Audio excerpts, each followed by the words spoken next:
ಹರಿ ಓಂ ಶ್ರೀ ಗುರುಭ್ಯೋ ನಮಃ. ಹರಿ ಓಂ. ಇದೇ ಬರುವ ಭಾನುವಾರ 11ನೇ ತಾರೀಕು ಅಪರಾಹ್ನ 2 ಗಂಟೆಗೆ ಶಿರಸಿಯ MES ಕಾಲೇಜಿನ ಮೈದಾನದಲ್ಲಿ ಒಂದು ಬೃಹತ್ ಸಮಾವೇಶ ನಡೆಯಲಿದೆ.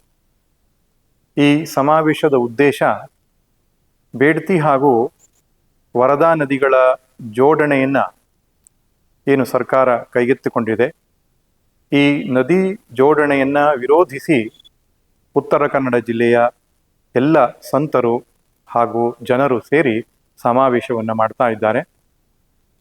ಈ ನದಿ ಜೋಡಣೆಯನ್ನು ವಿರೋಧಿಸಲಿಕ್ಕೆ ಬಹಳ ಕಾರಣಗಳಿವೆ. ಮೊದಲನೇದಾಗಿ, ನಮ್ಮ ಘಟ್ಟದ ಮೇಲ್ಭಾಗದ ಜನರಿಗೆ ಬೇಸಿಗೆಯಲ್ಲಿ ಕುಡಿಯಲಿಕ್ಕೆ ನೀರು ಹಾಗೂ ಕೃಷಿ ಚಟುವಟಿಕೆಗಳಿಗೆ ನೀರಿನ ಕೊರತೆ ಆಗೋದ್ರಿಂದ ಇಲ್ಲಿಂದ ನೀರನ್ನು ತೆಗೆದುಕೊಂಡು ಇನ್ನೆಲ್ಲಿಗೋ ಹರಿಸುವಂಥದ್ದು ಅದು ಅವೈಜ್ಞಾನಿಕ ಚಿಂತನೆ ಆಗ್ತದೆ.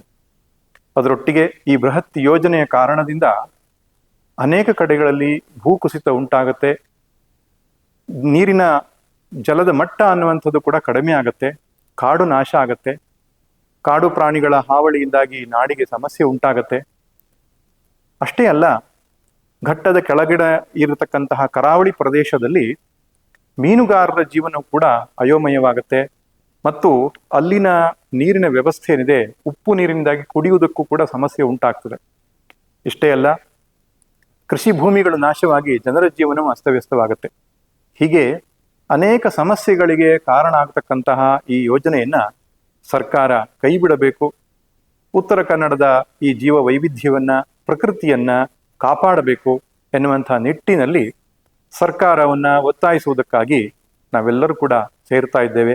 ನೆನಪಿರಲಿ, ಬರುವ ಭಾನುವಾರ 11ನೇ ತಾರೀಕು ಅಪರಾಹ್ನ 2 ಗಂಟೆಗೆ MES ಕಾಲೇಜಿನ ಮೈದಾನದಲ್ಲಿ ಎಲ್ಲರೂ ಸೇರೋಣ. ಒಕ್ಕೊರಲಿನಿಂದ ನಮ್ಮ ಸಂದೇಶವನ್ನು ಸರ್ಕಾರಕ್ಕೆ ಮುಟ್ಟಿಸೋಣ. ಎಲ್ಲರಿಗೂ ಸ್ವಾಗತ. ಹರಿ ಓಂ.